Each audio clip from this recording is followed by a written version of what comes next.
and welcome to the TNR show, where we discuss, demystify, laugh about, and analyze all things Star Wars Galaxy of Heroes. This show will be talking about the changing meta in the arena and speculating on reigns. And to help us today, we have Pixie. Would you like to say hello? Hello, how are we all doing? Hello. Hello, Pixie. Zombie, how are you today? Doing good. Good, I'm very pleased about that. I'm Fire, my co-host today is the super fantastic Ethereal, who I'm going to hand over to you now to do the weekly roundup. Thank you, Ethereal. Thank you, Ethereal. I just said, wow, I am fresh. So, thank you, Fire. Yep, let's start with the community update. There's a couple things going on here that's pretty good. Obviously, everybody knows that Cantina Energy, is now given once a day. That is a huge change. And especially since mods have really hindered Cantina Energy, that's a huge plus. Yes. And let's see, what else happened? Oh, they're going to add 2 pieces of gear to this shop now, which is kind of cool. 2 pieces of raid gear. They're going to have the droid collar and the Nubian security scanner. So that'll be kind of interesting to see 2 pieces instead of just 1 now. And they just kind of tweaked a couple people. It looks like Cad Bane getting a buff. Mace Windu is getting some damage additions. Kit Fisto. Looks like they're just trying to clean everybody up. Cody, his abilities are getting reduced. And then some bug fixes. So with all these changes to the characters, what do you guys think about all this? These little buffs. Yeah, I mean, I quite like the buff to Cad Bane, to be honest, because I've only briefly tried him, but it does seem a lot better, and you can potentially do, based on the sort of character level that I've got, around 10k damage if he attacks twice, which is pretty good, and he's got a long way to go before I max him, so potentially he can actually hit really hard. And with his special already being able to stun, he can actually be really good. Not necessarily in arena, but in other areas. Yeah, he is pretty good. And now that his leadership works, he could be a leader for a scoundrel team. Yeah, do pretty well actually. It's very true. And I'm liking the Kit Fisto changes, even though I don't have him. I've seen him in my arena, and definitely he hits a lot harder. So that's a good thing. And same with Cody. Those changes are going to be nice because he's really squishy. To have a 6 and an 8 turn cooldown is kind of brutal for that character. Yeah, so high. I mean, the thing I like about Fisto is obviously the potency up, increasing to 100%, so it's going to hit every time. But I've already tried it earlier in raids, in phase 1, in phase 1, and it does work, but when you're using the typical Tebow, Ewok Elder, Qui-Gon Jinn team, they get so many turns that it's hardly worth it, because he falls off pretty quick because the thing you got to also think about is you've maybe sped up Qui-Gon Jinn, Tebow, Ewok Elder. You need to make sure that Kit Fisto is fast as well, because if he's not, the others are going to have like 6 turns before he has 3. Right. And then it means that the potency up isn't actually live for that many turns. It could be like 3 turns out of 10 for the other characters. So he has to be really fast for it to work. Otherwise, it's pointless. Yeah, at least it's a step in the right direction. Yeah, I think that should have always been 100% anyway. But it's pretty nice. Alright, so with all the bug fixes, there's a lot of them. I'm not going to really read through all of these, but is there any that stand out to anybody? I mean, the Geonosian Spy, I guess, is probably the biggest one for me, just because I really want that guy to be good. Personally, I thought all the Jawa fixes are really nice, especially the Java scavengers lined up in the sand. So basically now it's actually really viable against AoE teams. So whenever they AoE all your Jawas, against a Jawa team at least, there's a chance that up to 5 bombs can be placed on the person who AoE'd your team. So that's quite huge, considering that each one of those bombs, I've seen bombs do like 7,000 damage to a Aya before, so it actually does do quite a bit of damage. So that's a big fix, and then also Chief Nebbit got a lot of bug fixes also. So now he will no longer call stun targets for the assist attack. So no more calling stun targets. So now you're pretty much guaranteed to have 2 targets being called every time if you run a droid team or a Jawa team. Nice. Okay, so the changes with the, what were you saying? The bombs, right? Oh, for Right. AoEs, that's right. Because it was only putting 1 on before. Right. Now it put it up to 5, which is gonna be really good considering that there's a lot of AoE going around in Arena at the time. Okay, cool. That's good. Death Mark can be removed by stealth, so that's not very. Not. I mean, it's been in the game. I don't know why they listed that. I've seen it before. I think it's probably to counter that, whether it's a bug or not. But when your T-Bow's stealthed and he gets death marked, that he loses stealth. So I think it's just a way to counter that. So when he goes back into stealth, he gets rid of it. Oh, okay. It was happening to me with my Rey, even though, like, she would gain stealth and lose death mark. Oh, okay, so it's good. That's working. And another thing that I noticed, and it could be me not realising it, and it's been in the game for a while, but when you do mod battles, you can now bring in an ally. Now I don't know whether that's always been in there, but I feel like that is a new addition. That's been in there. Is it? Oh, okay. Yeah, Oh, the original ones. Yeah, Original mod battles? yeah. That's been Oh, wow. in there. That was day 1. I haven't done those yet. There you go. Again, you know. I just remember the forgot day that you one can though, do like everyone had like weak tunes to be put in because like that's why people said it wasn't working because like every single tune that's being available were like level 60 and below. Yeah, I think it's because nobody did it, so it was only it was putting in like random, like, because they have some that the game itself generates. I'm pretty sure. Yep, So I'm thinking that's what you had to pick from at the beginning. maybe. I did it with them. It was fine.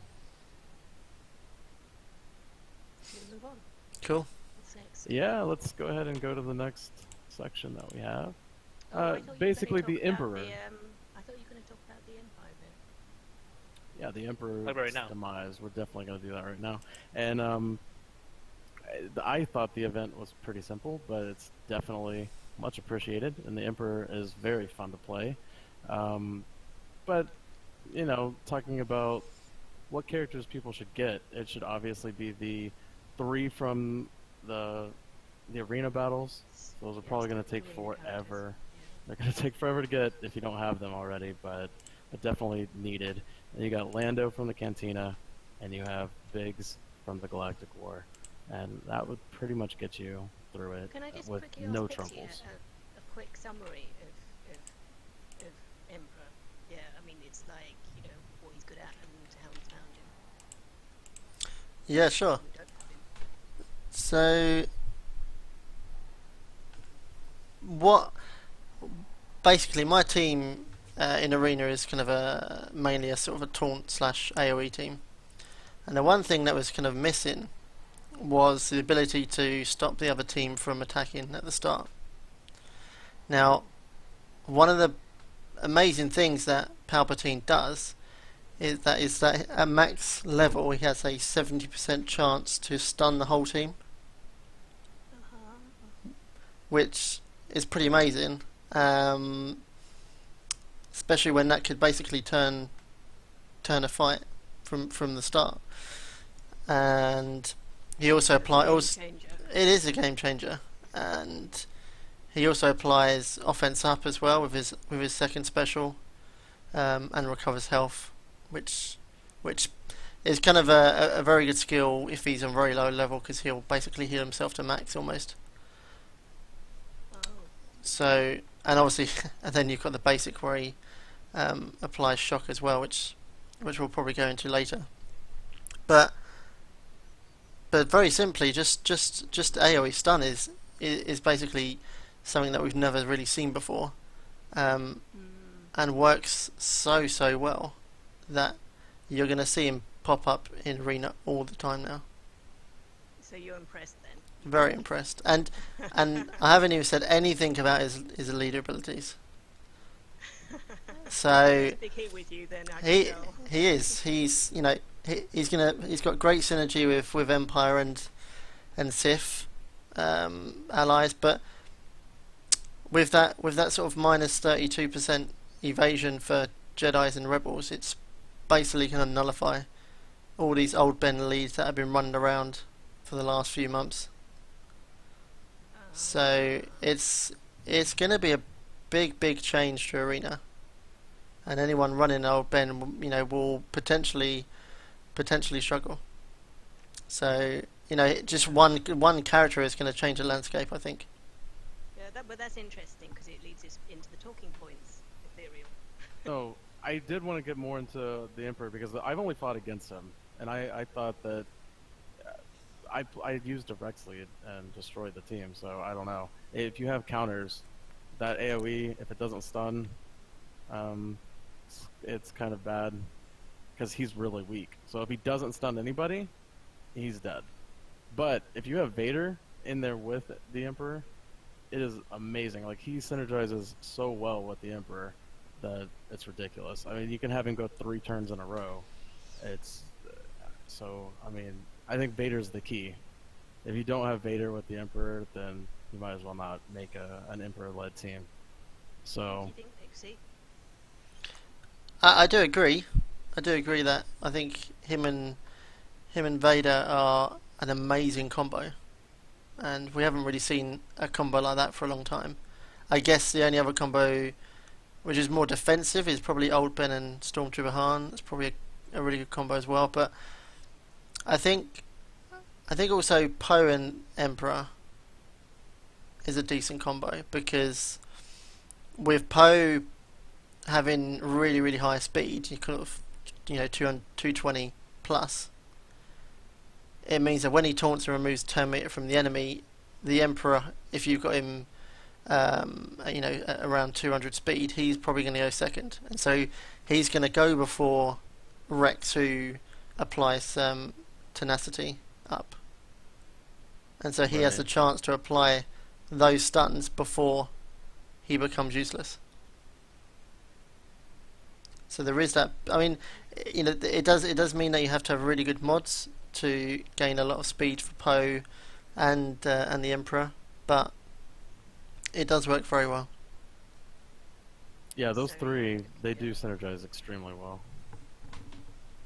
Okay, so let's talk about arena meta change, because this is basically what we're leading into. AoE's back in business, as Zombie likes to put it. Exactly. So what's it looking like? What's the landscape looking like now with obviously this new character? Because potentially this changes things quite a bit. I honestly disagree that AoE is back in business at all. Like I just put a video yesterday showing how counter still better than AoE.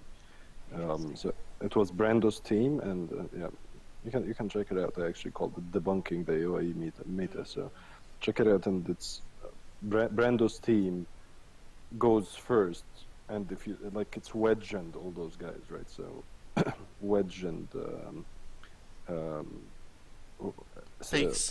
Han, and Stormtrooper Han and OG Han and Biggs and all those guys. And he just does his first attack, and the counter completely destroys everything. And that kind of proves that AoE can be strong, but if you have strong counter team, there is no way. You can still fight it. Yeah. I mean, The game didn't take much at all. I do agree with that, but I think it comes down to the type of AoE team that you're using, because that, for example, that doesn't have Poe, because my experience at the moment for the last couple of weeks has been using Poe as my main taunt character, and with him in the team, it means that you can stun those counter characters, so that then they don't counter, and then you can apply your high AoE damage. Are you talking about the Emperor now? Yeah. Or Yeah, a way I mean, to counter it. Yeah, But- that team. But here's the thing: if you do not stun, then the Emperor is dead. Well, then you have Poe hiding behind. Yeah, Or you've you got have Poe. Poe's already behind taunted. Poe. Yeah, but here's the thing: I dispel using Sunfax. So Sunfax counter goes to the taunt and it's out. That's enough. I mean, all the counters can attack Poe for that one counter attack though. So I mean, it still buys you a good turn for Palpatine. Yeah, but I mean, think about it this way: you have Poe. So you have counters from Sunfac. You have counters from Ayla and what's his name? Fives, right? And if from the very beginning you have Rex lead. So first of all, when he does his AOE, and that's the thing, you cannot have AOE against the Rex team because of course right away you're gonna fill up your the whole thing. You know, you're gonna fill up the meter. So he does his own thing. He starts with his AOE. Well, meter filled up, counter on remove the taunt already, and now you have a field day straight away. Just like nobody can stop you at this point. That's why I mean AOE teams against Rex and counters doesn't work, So, except you're maybe not on really- offense.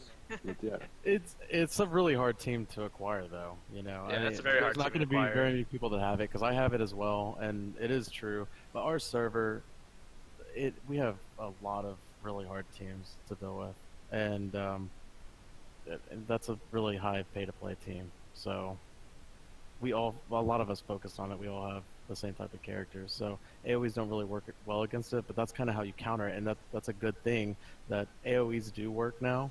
They work well, and counters work well, and different leaders work well, and they got leaderships that are countering other leaderships. So it just goes to show that they're actually evolving the game, which is good in my eyes.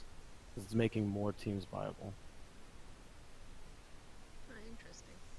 So we've got both sides. yeah, here. I think it's for sure they're definitely making the game much better right now.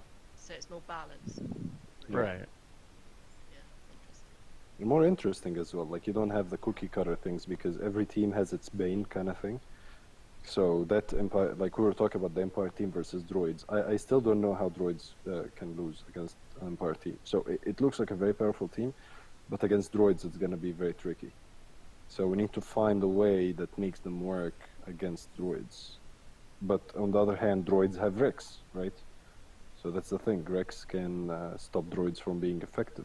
So that's the thing. Just every team has its own bane. But I still don't know what's the bane for Rex team. But we'll see. I think it's just speed, isn't it? Really. Goes out, yeah. High damage, non-crit, speed team. Hmm. Yeah, it has to be non-crit. That's the keyword there. Yeah. So yeah, I mean anybody who has a Rex team and putting on them crit avoidance is an idiot. It's just like you have to make them prone to crits as much as possible. Yeah. Agreed. Yeah. Right, should we move on? Yeah, let's go ahead and do some theory crafting on this new raid that we're about to do. The new speculation. AAT raid. Yeah, speculation about it. Kind of what tunes should we even be farming for? I mean, should we actually go after Ugnaught? Should we? So I mean, a lot of people have Dacia right now, so that one's not a big one. But Ugnaught, really? I mean, are we going to be sinking our hard-earned arena stuff into Ugnaught? Do you guys think that that's going to be a character that's going to shine in this new raid? I don't think so. To be perfectly honest, I think I don't. I think there's a lot of hype in him at the moment because it looks like he could be amazing on paper, but he's one of the most challenging characters to gear up. He needs a lot of raid gear. I think it's 6 maybe. So you know, for the average free to play player, there's just no chance of being able to do that. And even the pay to play players, I mean, unless they've got unless I've got loads of raid gear stacked up, which kind of going on my own personal experience, where I'm always building new characters. I wouldn't necessarily keep any back for future kind of cases. But I think when it comes down to it, he stuns droids, right? Mm-hmm. But I think he has one stun, yeah. The risk is that stuns won't work, and it won't work on the bosses. Exactly. It won't work on the smaller ones either. And so No, then wait, you're wait, what? Wait, just a second. It will not work on the smaller ones no, we either? don't know. We don't know that. That's the problem. Oh, okay. So we Just don't wanna know make sure. that. It might not, but it might not work. And it's a big gamble. It's a big gamble to gear him up and everything like that, hoping that he's going to be really good. And I think if you kind of want to stay close to kind of having the expected best team as possible, then maybe keep the raid gear back that he would need. But I personally wouldn't dump all the raid gear into him and gear him up to max until we know for sure. Yeah, neither would I.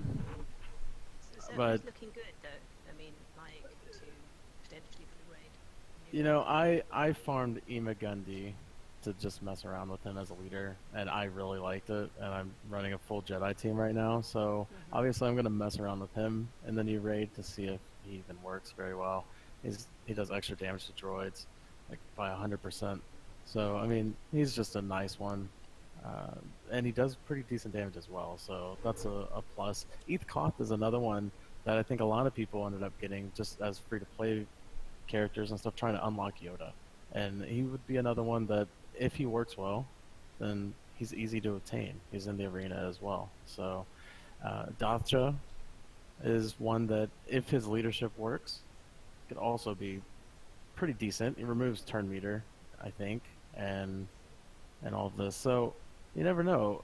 These characters could be good. It's just Dathja hasn't had a place at all, so not very many people leveled him until now with the mod challenges and stuff. So we'll have to wait and see, I think. But yeah, those are all potential characters that could do good in this new raid. What else have people heard about the new raid, potentially? So Like, well, go ahead. yeah, so what I've been hearing is that there's potentially going to be a buff for all Jawas participating in the raid. From what people have been data mining was that they're going to have plus 50% potency on their Jawas in the raid. So that could be pretty big, especially when you try to attach detonators on them. And then also, a lot of Jawas have debuffs on them too. So like, there's a lot of speed down, there's offense down, and there's like crit chance down also. So maybe Jawa's actually gonna be starting looking really good for the raid. So you're saying that when you go into the raid with a Jawa, he gets a potency buff? Yeah, this is speculation right now. Just for the raid, they get a like plus 50% potency buff for all Jawas. Is this data mined or just someone? This is just data mined, right? This is It data was mined. data mined, yeah. There's a buff. I think, was it 50%? I thought it was 30, but it was extra potency. And they could also call assist, right? Yeah, they call this also. Okay. And then Jedi also get like 25% health back. That was Yeah, I another think it's one. 25% off still. So Jawas and Jedis are looking good then. I'm Yeah. sure there's others. I think they probably got a bonus for all. I think all, they do, because I types. think this raid is going to hit really hard. I think it's going to be a pretty tough raid. So they're going to give, team synergize. Because if you have a full Jawa team, this would make it worth it to go in there with a full Jawa team and get that buff. And same with Jedi. You have a full Jedi team. It makes you farming all the Jedi to have a full team. It makes that worth it. So this raid looks like it's trying to kind of encourage people to make full teams. Yeah, I mean they've already been doing that as well for the mod challenges as well. Right. So they're kind of certainly pushing us in a certain direction, which is good because you've always wanted to sort of gear up and level up characters that you kind of like the look of, and sometimes the arena really dictates who you should be going for if you want to kind of have that mentality. And I think they're certainly pushing for you to be diverse in who you're leveling up now. Well, they're kind of forcing you to collect groups, aren't they, really, now? Exactly. Yeah, which I think that's a good thing, actually. I like that. So people like that. People like collecting groups. Yeah, I mean, it kind of sounds like a negative because it's going to take a while to get 5 people for a team, but I mean, it's goals, to look forward to. So I think that's a good thing, and I think the mods kind of easily are that first step, So people are like, oh, well, I want those mods. Let me go after this specific team. So it's something to look forward to. So what's the how do you think the raid's going to be different from like T7 at the moment? I think this raid is going to be a lot harder. I don't think it's going to be as easy. This raid seemed to be a pushover from the start, Yeah. But it was their first one. I think that this is like an introduction to raids. I think this new one is going to be rough, or I hope it is in a way, because I kind of want it to be difficult. I don't want somebody to be able to just solo the raid with one person. One person's team soloing. It just doesn't make any sense. It's not a raid at that point. So hopefully it's a little bit harder. That's cool. Should we move on? Should we do the Q&As now? Right, let's do the Q&A. Yeah, it's time for the TNR show Q&As, and this is where we answer some of the questions that have been basically put to us. The first question is, how does potency and tenacity mods work, and is it worth stacking either in the arena?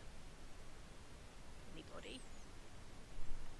Yeah, so potency and tenacity. So of course, everyone in the past raid and Rancor raid wanted as much potency as they could for T-Bow, so he can always cast his turn meter down every single basic attack.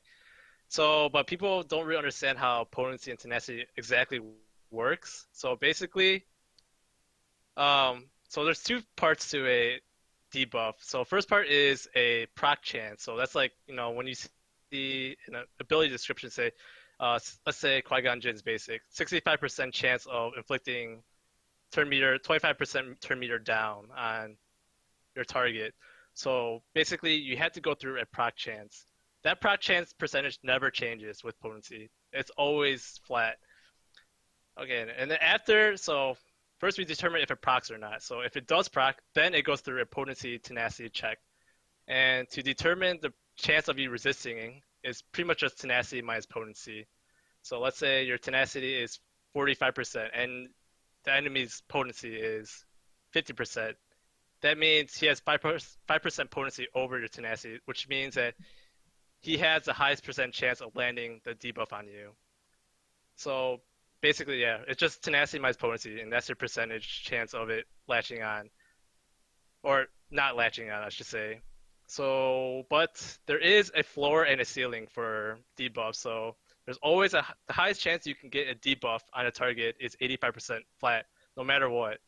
So there's no way you can guarantee a debuff to land. And then also a floor of 15%. So let's say your character has 0% potency and your opponent has 100% tenacity. You still have a 15% chance of landing a debuff, even though it seems very small. Since 100 minus 0 is 100% resist chance, but of course there's a ceiling of 15%. So when it comes to arena, I wouldn't say it's worth stacking it, only because nearly every single tune in the game has roughly around 30% potency and around 40% tenacity. So if you do tenacity minus potency, that's 10% chance of resisting. But the thing is, there's already a ceiling of 15%. So honestly, that difference doesn't make any difference because you're looking after the ceiling instead, which is 15%. So in my opinion, it's not worth to stack in an arena because the chance of resisting is just very minuscule at that point. Anybody else? I think that pretty much was in depth. Yeah, it was better than anything I could have said. So now we know the formula. Well, the real question here is, did Grunt understand that? Was that a good explanation? Because Grunt had a question about this too. So did this help you out, Grunt? No matter what you do, I will never understand this. It just doesn't. I mean, it's just a little bit of a gibberish for me because sometimes you have a 15% chance to resist. Sometimes you have a 15% chance to apply the debuff. And now, if I have 60% tenacity, and Ayla, for example, has 45% potency, in my mind, it makes absolutely no sense that she has a 15% still chance to stun me. Because I have higher tenacity.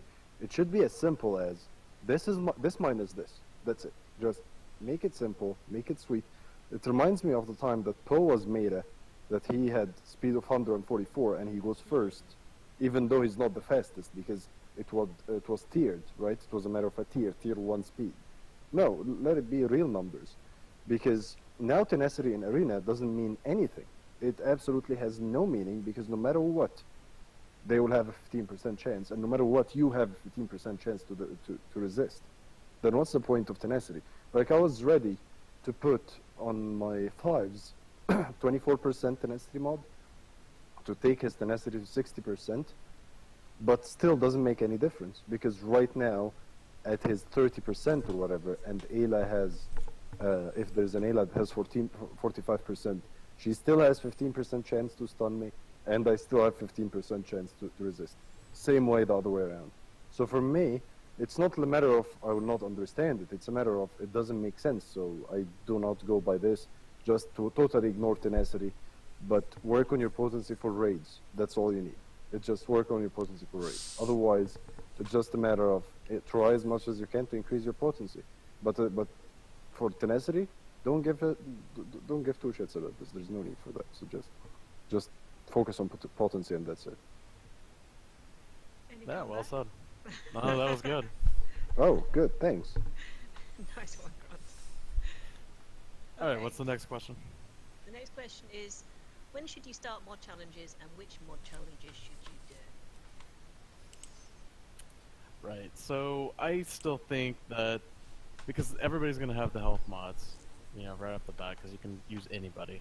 I think that most people should farm health mods until they have a certain number, or at least they have their full arena team completely modded, and then start deciding whether or not you want to advance to a different type of mod. And you can obviously do that while you're farming your health mods. Just make sure you have enough for your arena team, maybe even some extra for maybe a Galactic War, so that you can keep on doing that, because you definitely want to complete your Galactic War every single day. Don't want to let that pass up. It's too much extra credits, and right now it's necessary to get all the credits as you can get. So I think that you should start it once you have, like I said, at least those 6 people, maybe even a couple more, completely modded with health mods before you advance. And as far as which ones you should attack first, I would say crit chance. And the main reason is because scoundrels right now are pretty simple to get. You can get a lot of scoundrels, and that credit heist that comes around once a week, you want to complete that as well, for the same exact reason that credits are really hard to obtain. You want to get as many as you can. So every time you have a chance to get credits, definitely go after it. Anyone else got any input to that? To add? Anything to add? No. Yeah, I think no, I totally agree. I think the health mods should be the focus at the start. Make sure you get your arena team sorted. And any other characters that you may use for GW, make sure you complete that.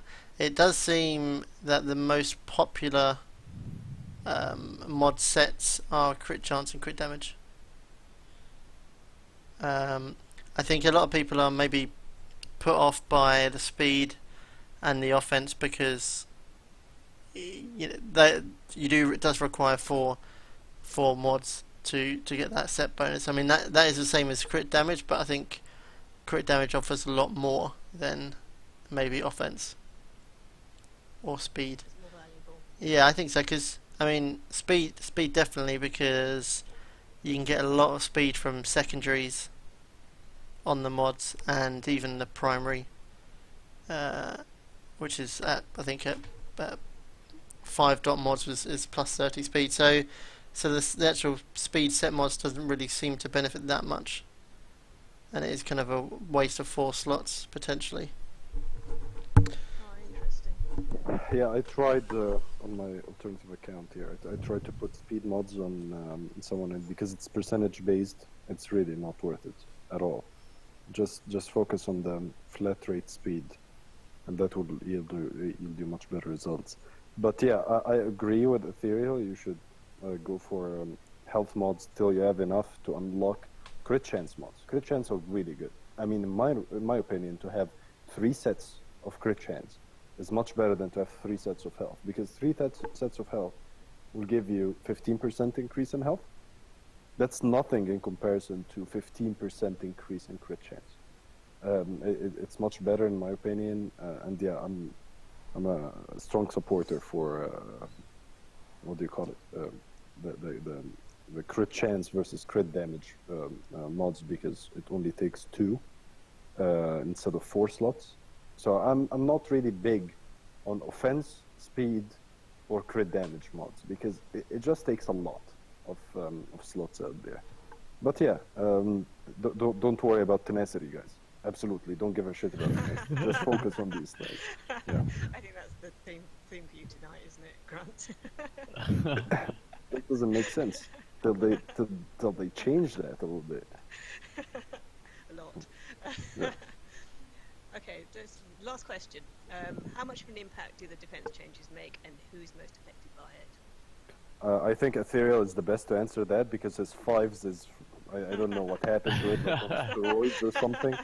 So yeah, go for it. Lead the way. Honestly, I have no clue why he's so tanky. I only have 1 mod that increases defense on it, and I just put it on there as a whim. It wasn't even because of the armor changes. It was the only one that I had. And then when the armor changes kicked in, he sits there and tanks for days. But yeah, I don't really even understand it. I don't understand. It's 11% extra defense, and then you look at your armor, and it goes up by like maybe 1% or 2%, and it shouldn't really affect it that much. I think maybe he takes an extra 100 less damage than another 5s with, about 1 or 2% less armor, and that shouldn't make him that much tankier, but it seems to work. So I don't know, whatever the defense is doing, I'm kind of liking it for these tankier type characters, the high strength based characters. It's nice, so it's definitely working. It's making people tankier. So you're happy with it, even though it's a little bit of a mystery? Yeah, it's still a mystery to me how 1% could be that big of a change, but like I said, it does seem to work. Is there anything else that anyone would like to say before we kind of like tie up the show for tonight? I think that's about it. No, I think that's pretty good. Okay. I'm just going to let everyone know how to contact us. If we'd love to hear from you. So send in questions, suggestions, feedback, and comment on the show. Send us an email, questions@tnr.com. And if you miss a show, you can always catch up on the TNR Hub website, where you'll also find a ton of very handy resources. And that's all from us tonight. Thank you. And just to let everyone know, all of the links will be in the description of the video, which will be on YouTube, and that will be TNR Hub as well. So have a look at that, check that out, and yeah, thanks for watching. Thank you. Bye.